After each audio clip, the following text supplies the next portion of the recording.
दोस्तों, सत्यम सीके में आप सभी का बहुत बहुत स्वागत है। दोस्तों, आज हम बात करेंगे अमेरिकन राष्ट्रपति डोनाल्ड ट्रंप के द्वारा भारत के ऊपर लगाए गए 25% टैरिफ के बारे में। अमेरिका ने भारत के ऊपर 25% टैरिफ लगा दिया है, जो कि 7 अगस्त से प्रभावित भी हो गया है। इसके अलावा अमेरिका ने कहा है कि भारत ने जो रूस से कच्चे तेल खरीद रहा है, इसके लिए उसके ऊपर एक्स्ट्रा 25% टैरिफ लागू किया जाएगा, जो कि 27 अगस्त सन 2025 से प्रभावित होगा। इस प्रकार से भारत के ऊपर कुल 50% टैरिफ लगा दिया गया है। इसका मतलब ये होगा कि भारत का कोई भी सामान जो कि अमेरिका में जाके बिकेगा, उसके ऊपर 50% टैरिफ लगा दिया जाएगा। मान लीजिए कोई सामान भारत से अगर 100 रुपये का जाता है, तो उसके ऊपर 50% टैरिफ, अर्थात वो वहाँ के बाज़ार में 150 रुपये का बिकेगा, जिससे कि वहाँ पर उसका बिक पाना थोड़ा सा मुश्किल हो जाएगा, क्योंकि वहाँ पर भी उसी सामान के कंपटीटर और भी सामान होंगे, जिससे मुकाबला करने में इन सामानों को दिक्कत होगी। इससे सबसे ज़्यादा नुकसान होगा भारत के स्वर्ण व्यापारियों को। और इसके अलावा दवाइयाँ भी अच्छी खासी जाती हैं, जेनेरिक दवाइयाँ जाती हैं अमेरिका को। अमेरिका ने तो यहाँ तक धमकी दी है कि ये टैरिफ सेंक्शन और भी बढ़ाए जाएंगे और जेनेटिक दवाइयों पर 150 से 200-250% तक का टैरिफ लगा दिया जाएगा। दोस्तों, ये टैरिफ आखिर लगाया क्यों जा रहा है? अमेरिका ने कहा है कि भारत रूस के साथ कच्चा तेल का व्यापार कर रहा है, जिससे रूस को पैसे मिल रहे हैं और रूस उन पैसों को यूक्रेन के खिलाफ युद्ध के लिए इस्तेमाल कर रहा है, जिस वजह से अमेरिका यूक्रेन युद्ध को समाप्त नहीं कर पा रहा है। मगर ये सारी बातें गलत हैं दोस्तों। ठीक है कि भारत रूस से कच्चा तेल खरीद रहा है, इससे भारत को फ़ायदा होता है, भारत को सस्ता तेल मिल रहा है। और रही बात रूस से व्यापार की, तो अमेरिका खुद भी रूस से व्यापार करता है और तमाम तरह के खनिजों को रूस से लेता रहता है। तो इस तरह की दोहरी मानसिकता आखिरकार अमेरिकी राष्ट्रपति डोनाल्ड ट्रंप क्यों लागू कर रहे हैं? वो व्यापार करें तो ठीक, और हम लोग व्यापार करें तो दिक्कत। इस तरह की चीज़ें नहीं होनी चाहिए दोस्तों।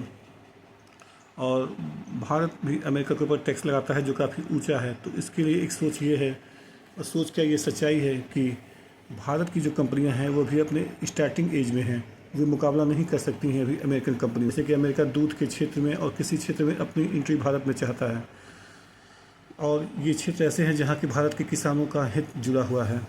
भारतीय किसानों और भारतीय जो डेयरी प्रोडक्ट्स की कंपनियां हैं, वो भी इस लायक नहीं है कि वो अमेरिकन कंपनियों का मुकाबला कर सकें। उनका संरक्षण बहुत ज़रूरी है। और साथ साथ एक धार्मिक भावना भी है कि अमेरिका में दुग्ध उत्पादन को बढ़ावा देने के लिए वहाँ पे तमाम मांस वगैरह खिलाए जाते हैं पशुओं को, जिससे कि यहाँ भारत में धार्मिक भावनाएँ भी आहत होने की पूरी संभावना है। इस बात को अमेरिका को समझना चाहिए कि भारत एक विकासशील देश है और यहाँ की कंपनियाँ भी पूरी तरह से विकसित नहीं हुई हैं। मान लीजिए कि एक छोटा सा आम का पेड़ हो, जो भी धीरे धीरे अभी उग रहा है, और एक बड़ा आम का पेड़ जो कि पूरी तरह से आम दे रहा है, तो दोनों में कोई टक्कर नहीं होती है। और इस छोटे आम के पेड़ को बढ़ने के लिए ही टैरिफ लगाई जाती है, तो ये टैरिफ उचित है। फिर जब ये पेड़ बड़े हो जाएंगे तो फिर आप बिना टैरिफ के आप लड़ सकते हैं। वही हाल है इस समय। 47 में देश आज़ाद हुआ तथा देश में औद्योगिकरण की गति हुई, मगर ये अमेरिकन गति से अभी काफ़ी पीछे है। तो हमारा फ़र्ज़ बनता है कि हम अपनी कंपनियों को बचाएँ, मगर अमेरिका इस बात के लिए अब ज़बरदस्ती का दबाव बना रहा है। अमेरिकन दबाव ये सही नहीं है। भारत को भी रूस और चीन के साथ मिलकर इसका मुकाबला करना चाहिए। अमेरिका का जो डॉलर है वो पूरी दुनिया की वैश्विक मुद्रा बना हुआ है। इसी वजह से अमेरिका जो चाहता है वो अपना करता है, अपनी पूरी मनमानी करता है। उसे उसकी मनमानी से रोकना बहुत ज़्यादा ज़रूरी है। उसके लिए ज़रूरी है कि दुनिया में और भी विकल्प हों।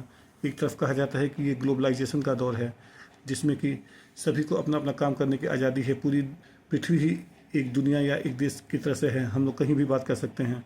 मगर दूसरी तरफ कहा जाता है कि ये कैसा ग्लोबलाइजेशन है जहाँ पे एक देश अपनी तानाशाही कहीं भी थोप देता है। वो देश किसी से भी युद्ध करे, उसका युद्ध जायज़ है, मगर भारत अगर कुछ करे या फिर कोई और देश कुछ करे तो वो गलत है। तो ये सभी बातों पर ध्यान देने की योग है दोस्तों। और सबसे बड़ी चीज़, हमें मेक इन इंडिया के ऊपर ध्यान देना होगा। जहाँ तक हो सके हमें अपने ही सामान खरीदने चाहिए, अपने मेक इन इंडिया या फिर इंडिया में बने सामानों को खरीदना चाहिए। इससे हमारा देश धीरे धीरे मजबूत होगा। शेष फिर कभी दोस्तों। जय हिंद, जय भारत।